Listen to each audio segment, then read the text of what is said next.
Tumayo na ba lahat?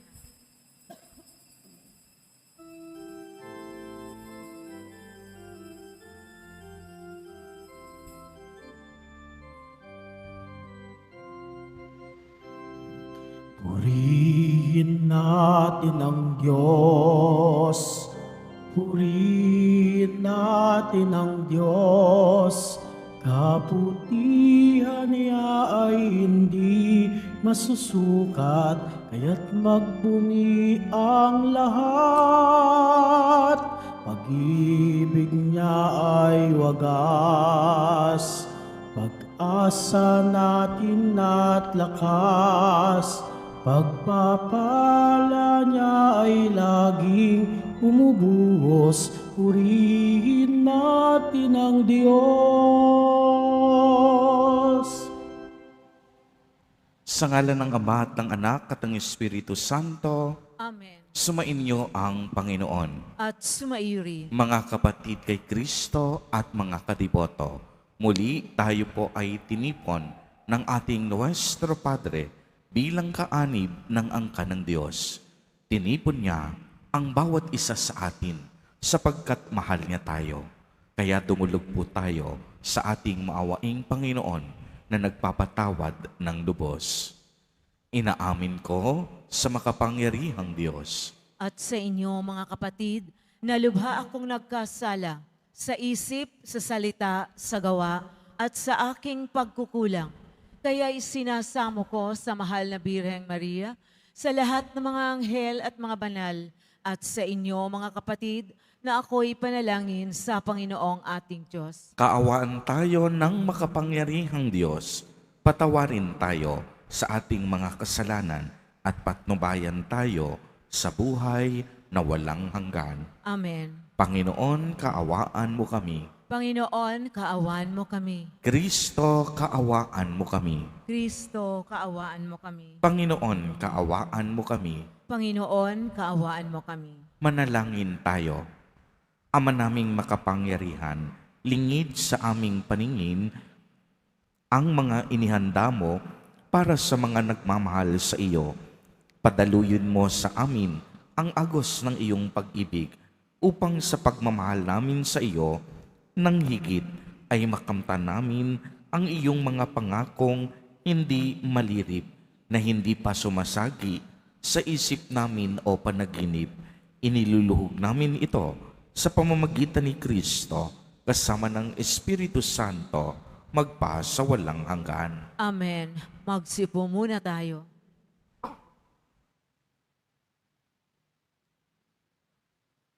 Pagbasa masaklat ng mga hukom. Noong mga araw na iyon, ang mga Israelita ay gumawa ng masama sa Panginoon. Naglingkod sila sa mga Baal. Tinalikdan nila ang Panginoon, ang Diyos ng kanilang mga ninuno, at siya nagalis sa kanila sa Ehipto. Naglingkod sila at sumamba sa mga Diyos-Diyosan ng mga bayan sa paligid. Kaya nagalit sa kanila ang Panginoon. Tinalikdan nga nila ang Panginoon at naglingkod sa mga Baal at kay Astarot. Dahil dito, nagalit ang Panginoon sa Israel. Kaya sila'y pinabayaan niyang malupig ng kaaway at masamsam ang mga ari-arian. Tuwis sila makikipagdigma, ipinalulupig sila ng Panginoon tulad ng kanyang sumpa. Ano pat wala silang kapanatagan. Ang Israel ay binigyan ng Panginoon ng mga hukom upang magtanggol sa kanila. Ngunit hindi nila pinakikinggan ang mga ito. Tinalikdan nila ang Panginoon at naglingkod sa mga Diyos-Diyosan. Lahat ng hukom na inilagay ng Panginoon ay tinulungan niya upang iligtas sila sa kanilang mga kaaway. Nababagbag ang kanyang kalooban dahil sa kanilang mga daing bunga ng hirap na dinaranas nila. Ngunit pagkamatay ng hukom na inilagay niya, ang mga Israelita ay nagbabalik sa pagsamba sa mga Diyos-Diyosan. Higit pa sa kasamaan ng kanilang mga ninuno, ang kanilang ginagawa. Hindi nila maiwan ang kanilang kasamaan.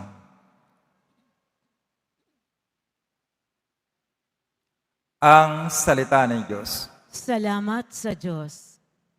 Panginoong masintahin, ang bayan mo'y gunitain. Panginoong masintahin, ang bayan mo'y gunitain. Di nila nilipol yung mga taong naroon sa Kanaan. Bagaman at ito'y inutos ng Diyos na dapat gampanan.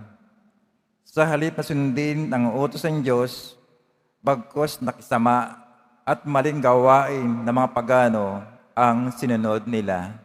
Panginoong masintahin, ang bayan mo'y gunitain. Ang Diyos-Diyosan ang sinasamba nila at pinaglingkuran. Sa ginawang ito, sila nagkamit ng kaparusahan. Pati anak nilang babae at lalaki, nihaing lubos. Sa Diyos-Diyosan, mga batang ito ay dinalang handog. Panginoong masintahin, ang bayan mo'y gunitain. Ang sarili nila iyong nadungisan sa gayong ginawa. Sa Panginoong Diyos sila nagtaksil at pawang sumama. Itong Panginooy nagpuyos ang galit sa mga hinirang. Siya ay nagdamdam sa ginawa nilang pawang kataksilan. Panginoong masintahin, ang bayan mo'y gunitain. Hindi na minsan, marami ng beses niligtas sila, naghimaksik pa rin, kaya naman sila ay lalong nakasala. Gayunman, hindi rin siya tiniis pag nananambitan. Tinirig niya sa taglay niyang hirap, kinahahabagan. Panginoong masintahin, ang bayan mo'y gunitain. Tumayo na po tayo.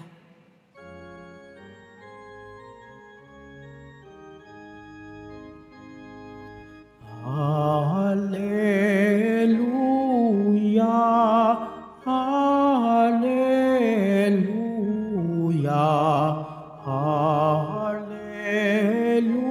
hallelujah, hallelujah.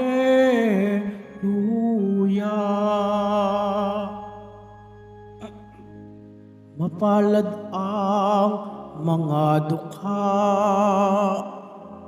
na tanging Diyos na lumikha, ang pag-asa at adhika.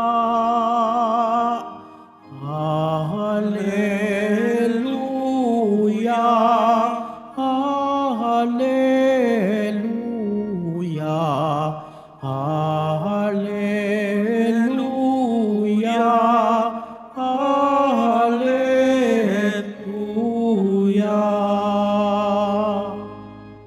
Sumainyo ang Panginoon. At sumairi. Ang mabuting balita ng Panginoon ayon kay San Mateo. Papuri sa iyo, Panginoon.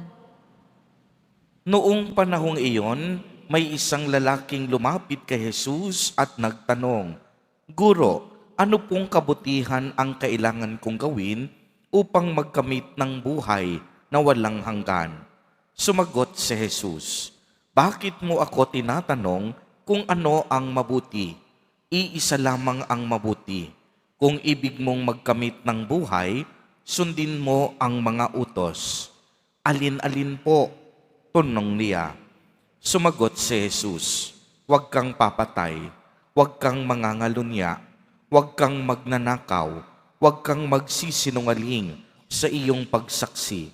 Igalang mo ang iyong ama at ina, at ibigin mo ang iyong kapwa, gaya ng pag-ibig mo sa iyong sarili. Sinabi ng binata, Tinutupad ko na pong lahat iyan.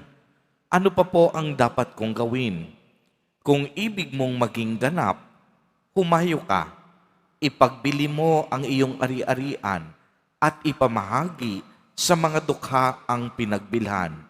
Kapag ginawa mo iyan, magkakaroon ka ng kayamanan sa langit.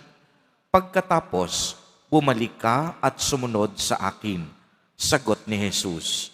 Pagkarinig nito, malungkot na umalis ang binata, sapagkat siya ay napakayaman.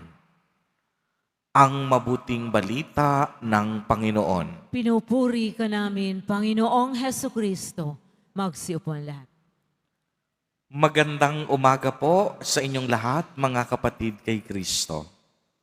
Sa lahat po ng ating mga taga-subaybay sa iba't ibang online platforms at sa lahat ng ating mga kadiboto sa iba't ibang panig ng Pilipinas at maging sa buong mundo kung saan tayo ay naaabot ngayon ng ating live streaming.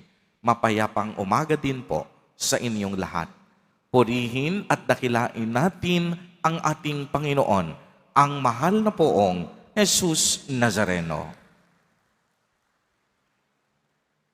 Mga kapatid kay Kristo at mga kadiboto, malugod po namin kayong tinatanggap sa Basilica Minor at Pambansang Dambana ni Jesus Nazareno. Ang atin pong ebanghelyo para sa araw na ito ay nagtuturo sa atin kung ano ba talagang mahalaga sa ating buhay. Kung tatanungin ko po kayo ngayon, ano nga ba ang pinaka-importante sa inyong buhay? Ano ba ang nagbibigay ng kahulugan at katuturan sa inyong buhay? Ito po ang katanungan na susubukan nating sagutin habang pinagninilayan natin ang ating ebanghelyo sa araw na ito. Kung babalikan natin ang mabuting balita, may nagtanong na lalaki kay Jesus Nazareno, Guro, ano po ang dapat kong gawin upang magkamit ng buhay na walang hanggan? At ang unang sagot ni Jesus, di ba't alam mo ang mga utos? Huwag kang papatay, huwag kang mangangalunya, huwag kang magnanakaw, huwag kang magsisinungaling sa iyong pagsaksi, huwag kang mandaraya, at igalang mo ang iyong ama at ina. Ano ang sinagot ng lalaki? Sinabi niya, ang lahat ng iyan po ay aking tinutupad na mula ng aking pagkabata. Subalit, pagmasdan ninyong mabuti, lubhang magaling si Jesus. At alam ni Jesus kung ano ang kakulangan sa lalaking ito. Kaya't kanyang sinabi, isang bagay pa ang kulang sa iyo at dapat mong gawin. Humayo ka, ipagbili mo ang iyong ari-arian at ipamagay sa mga dukha ang pinagbilhan at magkakaroon ka ng kayamanan sa langit o buhay na walang hanggan. Pagkatapos marinig ng binata, siya po ay namanglaw at nalungkot. Bakit? Sapagkat napakayaman niya. Mga kapatid kay Kristo, hindi ba't ito naman talaga ang tunay na kahulugan dapat ng ating buhay? Ang makasama at ang makapiling sa Diyos para sa isang buhay na inilaan niya para sa atin. At ang buhay na yan ay ang buhay na walang hanggan. Kaya lagi kong ang sinasabi, kahit anong pagsusumikap, kahit anong doble ng pagtatrabaho natin, anumang tagumpay mayroon tayo, anumang ginto at kayamanan ang itinatago natin, ang lahat ng ito'y walang halaga o silbi kung ang buhay naman natin ay hindi nakalaan para sa Diyos. Ang lahat ng iyon walang kahulugan kung tayo ay walang Diyos na kinikilala sa ating buhay. Kaya nga ang binata nalungkot sapagkat ang puso niya nasa kayamanan at wala sa Diyos. Nais kong linawin mga kapatid na hindi masama ang mga material na bagay. Sa katunayan, ang mga ito ay kailangan natin upang mabuhay tulad ng pagkain, bahay, sasakyan, kagamitan. Malaking maitutulong nito sa ating pang-araw-araw na buhay. Ngunit, mas nagiging makabuluhan ang mga ito kung lagi tayong nagpapasalamat at nakikita natin at nakikilala natin na ang Diyos ang bukal ng ating pagpapala. Kaya nga, kung tayo'y kumakain, tayo ay nananalangin. Sa loob ng ating bahay, tayo ay nagdarasal. Kung tayo'y nasa loob ng sasakyan, bago tayo umalis at pagdating sa paroroonan, tayo ay nagdadasal. Kahit ang ibang mga gamit natin, ipinagdarasal natin na maging mabuti at magkaroon ng magandang resulta kapag ating gagamitin. Ibig sabihin, ang lahat ng bagay nakasalalay sa Diyos. Kaya nararapat kilalanin natin ang Diyos sa ating buhay na siyang pinakamahalaga at pinagmumulan ng mabubuting bagay. Kaya nga ang sinabi ni Jesus, ipagbili mo ang iyong kayamanan, hindi dahil nais ni Jesus na maubusan ang mayaman, kung hindi dahil ang mga kayamanang ito ang itinuturing na niyang Diyos. Kapag ang mga kayamanan ay ang nagsisilbing Diyos natin, dito tayo nagkakaproblema. Kung ang kayamanan natin labis-labis na at tinuturuan na tayong maging ganid at sakim, dito tayo ay magkakaproblema. Kaya nga kung ang ating mga kayamanan sa mundo ay labis-labis na at dinadala na tayo sa pagiging makasarili, inaanyayahan tayong ibahagi ang mga ito sa mga mahihirap at mga masigit na nangangailangan. Dito, mararamdaman natin ang tunay na kahulugan ng buhay. At ang tunay na kahulugan ng buhay ay pagbabahagi, pagbibigay. Hindi po ba ninyo napapansin? Di po ba't iba ang pakiramdam sa tuwing tayo'y nagbabahagi at may natutulungan? Iba ang pakiramdam kapag bumibili ng gamit. Pero mas masaya ang pakiramdam kapag ikaw ay may natulungan, kapag ikaw ay may napakain na nagugutom, kapag ikaw ay may nabigyan na tubig sa mga taong nauuhaw. Ibang-iba ang pakiramdam ng taong tumutulong at nagbabahagi sa kapwa. Dahil ang pagbibigay ay ang tunay na kahulugan ng ating buhay. Mga kapatid kay Kristo at mga kadiboto, sa araw na ito, inaanyayahan tayo ni Jesus na kilalanin siya bilang bukal ng pagpapala at ang pinakamahalaga na pwede nating makamit at maranasan sa buhay. Patuloy tayong inaanyayahan na tumulong at magbigay. Sa pamamagitan nito, nagkakaroon ng kahulugan ang ating buhay. Amen. Purihin at nakilain natin ang ating Panginoon, ang mahal na poong Jesus Nazareno.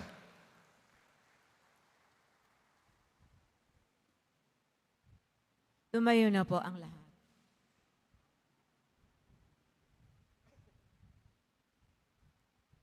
Minamahal kong mga kapatid, hinahamon po tayo ni Jesus na ipagpalit ang mga material na kayamanan ng mundong ito sa kaniyang walang hanggang karunungan. Ang ating mga panalangin naway makatulong sa ating pagpasok sa kaniyang kaharian. Sa bawat panalangin ang ating itutugon, ikaw ang pamana sa amin, O Panginoon. Ikaw ang pamana sa amin, O Panginoon. Ang simbahan, naway mapalaya ang mga lalaki at babae sa epekto ng materialismo at kahangalan. Manalangin tayo. Ikaw ang pamana sa amin, O Panginoon. Ang mga pinuno ng gobyerno, naway huwag isakripisyo ang kanilang prinsipyo sa kapangyarihan, tagumpay, ambisyon, at sa halip isulong nila ang dangal at halaga ng Ebanghelyo. Manalangin tayo. Ikaw ang pamana sa amin, O Panginoon. Ang mga magulang at mga guro, naway hamunin ang mga kabataan na mamuhay sa mga bagay na tunay na makahulugan. Manalangin tayo. Ikaw ang pamana sa amin, O Panginoon. Ang mga Kristiyanong labis ang ari-arian at likas na yaman, naway matutong magbahagi ng kanilang yaman at talento sa mga dukha at kapuspalad. Manalangin tayo. Ikaw ang pamana sa amin, O Panginoon. Ang ating mga mahal na yumao, naway mapuno ng yaman ng kaharian ng Diyos. Manalangin tayo. Ikaw ang pamana sa amin, O Panginoon. Isama po natin sa ating mga panalangin ang mga kapatid at kadiboto natin na nagdiriwang ng kanilang kaarawan sa araw na ito. Ang mga mag-asawang nagdiriwang ng anibersaryo ng kanilang mga kasal, ang mga kamag-anak at kaibigan natin na may sakit at may malubhang karamdaman, gayon din ang mga pamilyang nagugutom at walang makain. Naway ingatan, patnubayan at basbasan silang lagi ni Jesus Nazareno. Manalangin tayo. Ikaw ang pamana sa amin, O Panginoon. Ama naming Diyos, biyayaan mo kami ng katapangan, kasiyahan, pananalig at karangalan. Gawin mo kaming matalino sa karunungan ni Jesus, siya na nabubuhay at nagahari kasama mo at ng Espiritu Santo magpa sa walang hanggan. Amen. Magsiupo ang lahat.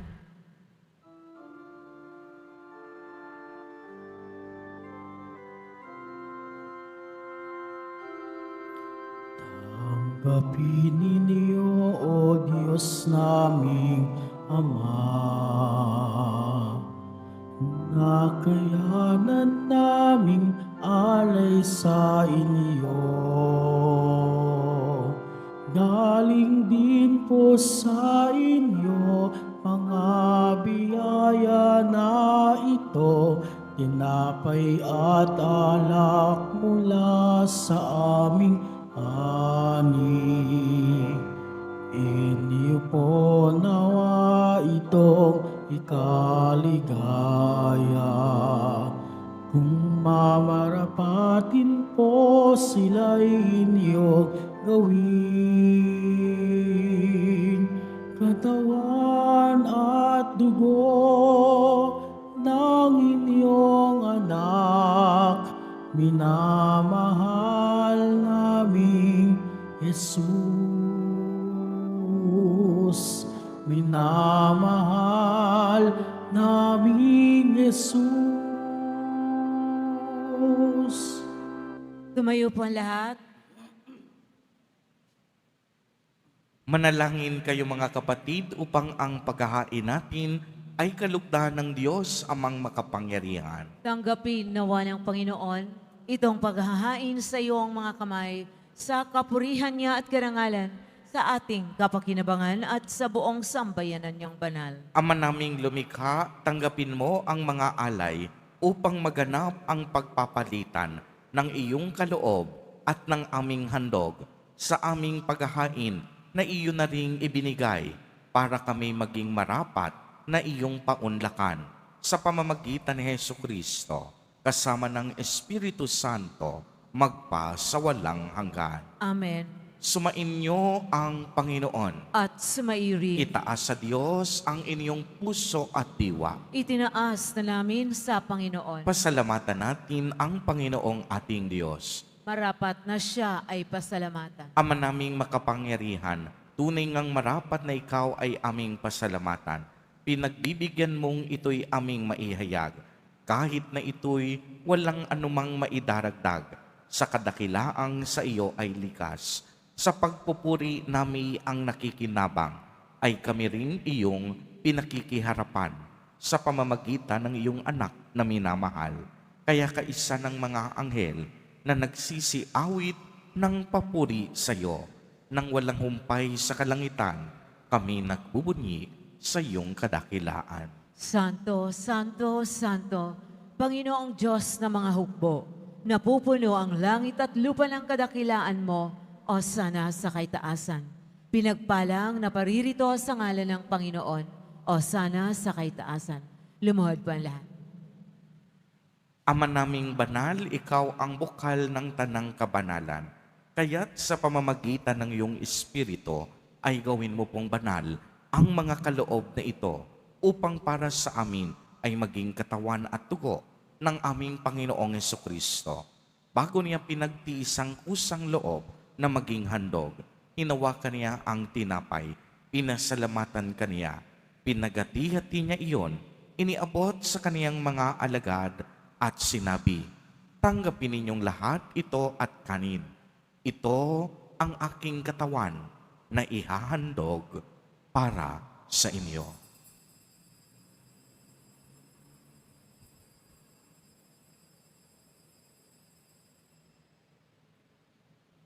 Gayon din naman noong matapos ang hapunan, hinawakan niya ang kalis. Muli kaniyang pinasalamatan. Iniabot niya ang kalis sa kaniyang mga alagad at sinabi, "Tanggapin ninyong lahat ito at inumin. Ito ang kalis ng aking dugo, ng bago at walang hanggang tipan, ang aking dugo na ibubuhos para sa inyo at para sa lahat sa ikapagpapatawad ng mga kasalanan. Gawin ninyo ito sa pag-alaala sa akin."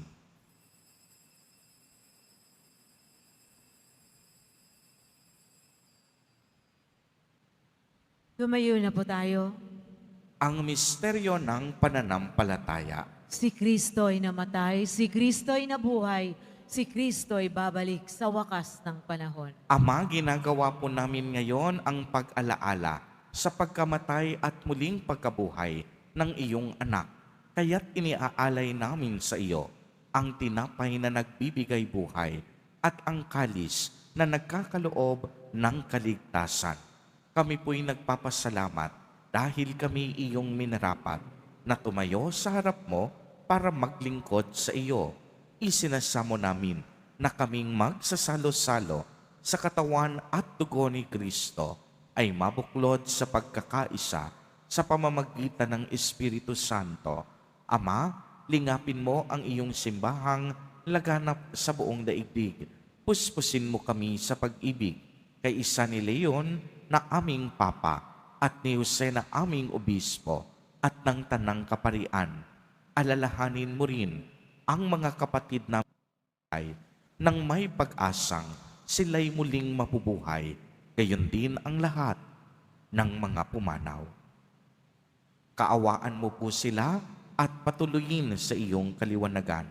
Kaawaan mo at pagindapatin kaming lahat na makasalo sa iyong buhay na walang wakas, kay isa ng mahal na Birheng Maria na ina ng Diyos, ng kabiyak ng puso niyang si San Jose, kay isa ng mga apostol at ng lahat ng mga banal na namuhay dito sa daigdig ng kalugod-lugod sa iyo, maipagdiwang nawa namin ang pagpupuri sa ikararangal mo sa pamamagitan ng iyong anak na aming Panginoong Hesukristo. Sa pamamagitan ni Kristo, kasama niya at sa Kaniya, ang lahat ng parangal at papuri ay sa iyo, Diyos amang makapangyarihan, kasama ng Espiritu Santo, magpa sa walang hanggan. Amen. Sa tagubili ng mga nakagagaling na utos at turo ni Jesus na Panginoon natin at Diyos, ipahayag po natin ng lakas loob. Ama namin, sumasalangit ka. Sambahin ang ngalan mo, mapasa amin ang kaharian mo, sundin ang loob mo dito sa lupa para nang sa langit. Bigyan mo kami ngayon ng aming kakanin sa araw-araw at patawarin mo kami sa aming mga sala para ng pagpapatawad namin sa nagkakasala sa amin at huwag mo kaming ipahintulot sa tukso at iadya mo kami sa lahat ng masama. Hinihiling namin na kami iadya sa lahat ng masama, pagkalooban ng kapayapaan araw-araw, iligtas sa kasalanan at ilayo sa lahat ng kapahamakan. Samantalang aming pinananabikan ang dakilang araw ng pagpapahayag ng tagapagligtas naming si Hesu Kristo. Sapagkat iyong karian at ang kapangyarihan at ang kapurihan magpakailanman. Amen. Panginoong Hesu Kristo, sinabi mo sa iyong mga apostol, kapayapaan ang iniiwan ko sa inyo, ang aking kapayapaan ang ibinibigay ko sa inyo. Tunghayan mo ang aming pananampalataya at huwag ang aming mga pagkakasala. Pagkalooban mo po kami ng kapayapaan at pagkakaisa ayon sa iyong kalooban, kasama ng Espiritu Santo, magpa sa walang hanggan. Amen. Ang kapayapaan ng Panginoon ay laging sumainyo. At sumaiyo rin. Magbigayan po tayo ng kapayapaan sa isa't isa. Kordero ng Diyos na nag-aalis ng mga kasalanan ng sanlibutan, maawa ka sa amin. Kordero ng Diyos na nag-aalis ng mga kasalanan ng sanlibutan, maawa ka sa amin. Kordero ng Diyos na nag-aalis ng mga kasalanan ng sanlibutan, ipagkaloob mo sa amin ang kapayapaan. Lumuhod po tayo. Ito ang kordero ng Diyos. Ito ang nag-aalis ng mga kasalanan ng sanlibutan. Mapalad ang inaanyayahan sa kaniyang piging. Panginoon, hindi ako karapat-dapat na magpatuloy sa iyo, ngunit sa isang salita mo lamang ay gagaling na ako.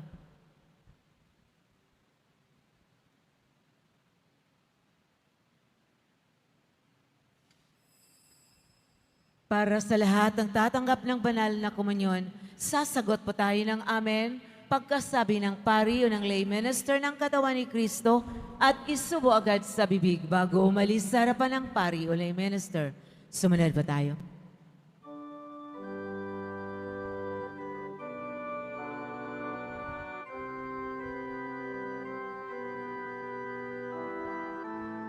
Tumayo na po tayo.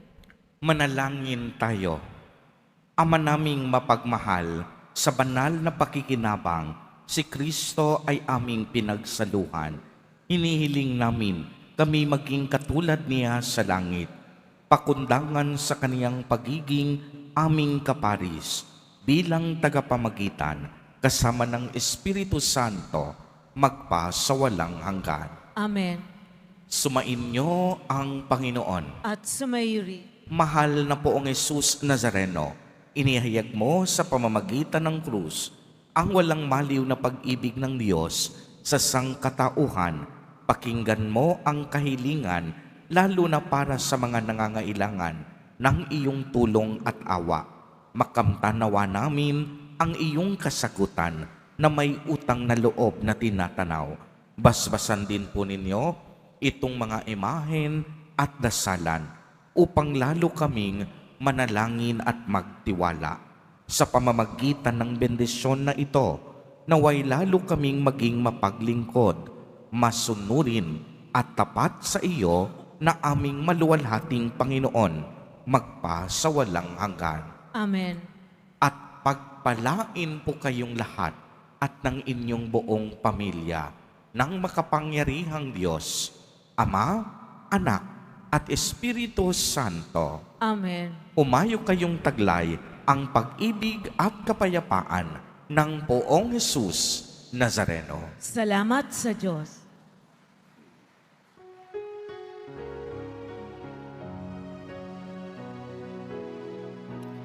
Cristo Padre Jesus Nazareno, sinasamba ka namin,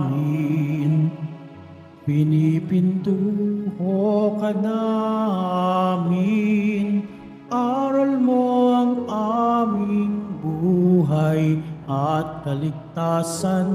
Nuestro Padre Jesus Nazareno, iligtas mo kami sa kasalanan. Ang krus mong kinamatayan ay sagisag ng aming kaligtasan. Nuestro Padre Jesus Nazareno, dinarangal ka namin. Nuestro Padre Jesus Nazareno, niluluwalhati ka namin. Nuestro Padre Jesus Nazareno, dinarangal ka namin. Nuestro Padre Jesus Nazareno, niluluwalhati ka namin.